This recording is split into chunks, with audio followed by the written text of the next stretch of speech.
Jeffrey Lundgren was a self-proclaimed prophet, excommunicated from his church. What drove him to stockpile weapons and plot the murders of 5 of his own followers? In part 2 of Bloodline and Blind Faith, Untold Stories of the Kirtland Cult Killings, 2 Lundgren disciples recount the night they've never been able to escape. Here's 3 News Investigates' Peter Fleischer. By the late 1980s, Jeff Lundgren was more than a tour guide at the Kirtland Temple. As his power grew, so did his defiance. Temple tours turned into private, unsupervised classes. Those of us who attached ourselves to him and his family looked at this as we're on a journey to become God's people. Jeff's cousin, Debbie Olivares, joined the group in the late 80s. When he first started teaching, there would be a survival knife on the table. In the end, there was a .357 Magnum. So that spoke volumes. That said, you don't agree with me, you die. Emboldened, Jeff became convinced organized religion had strayed from God's path. In 1987, he was fired as a tour guide for stealing donations. A year later, cut off entirely. Caught calling the reorganized Church of Jesus Christ of Latter-day Saints corrupt. He did nothing but get up on the pulpit and tell everybody, the church is in apostasy, it's wrong, you should listen to me, I know what I'm talking about. Excommunicated and defiant, Jeff led more than a dozen followers to a rented farm outside of town. They turned over their paychecks, allowing Jeff to devote himself fully to study and worship. We worked our butts off.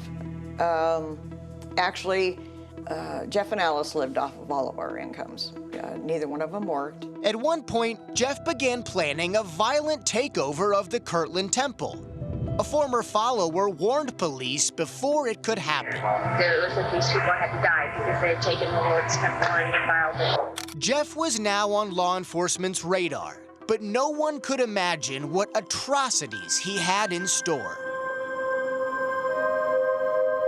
Among Jeff's followers was Dennis Avery, quiet, awkward, and devoted. He'd admired Jeff since they first met in Missouri. The feeling was not mutual. My dad hated Dennis from the day he met him.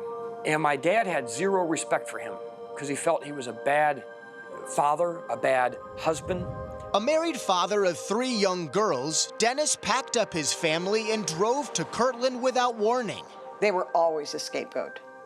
Always a scapegoat. You know, it's like we didn't ask them to come here. Jeff's irritation turned to acceptance when Dennis handed over his car and $10,000, though the resentment lingered. He was really hell-bent on not having the Averys with us. As life on the farm continued, Jeff's sermons turned to blood atonement, the belief that sin could only be cleansed through sacrifice.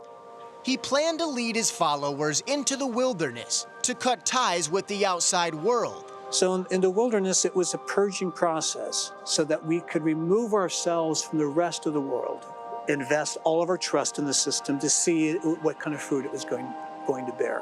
As 1989 began, Jeff raged against the church and society itself. The Averys, he decided, would never meet his standards for God's people.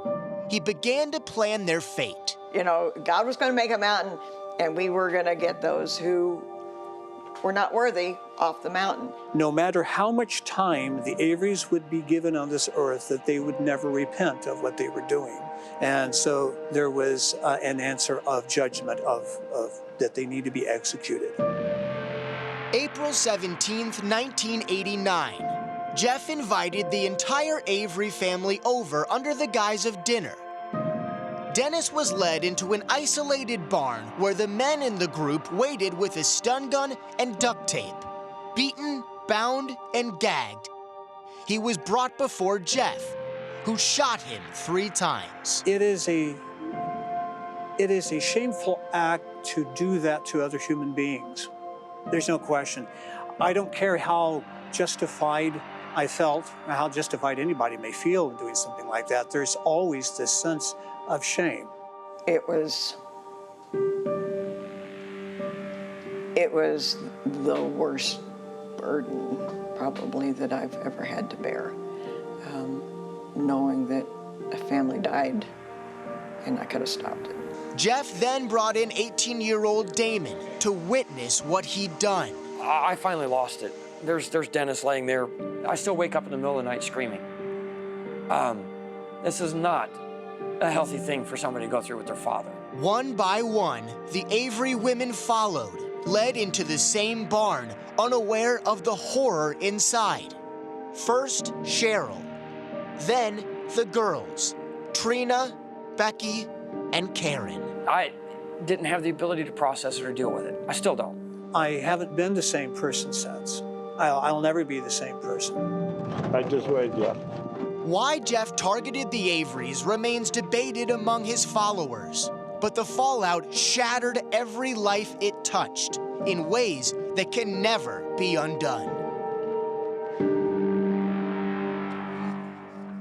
Peter, thank you. Coming up tomorrow at 5:30, as law enforcement closed in, Jeff Lundgren prepared his group to detach from society for good.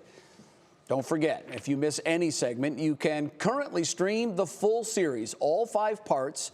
They are up now on our WKYC Plus app.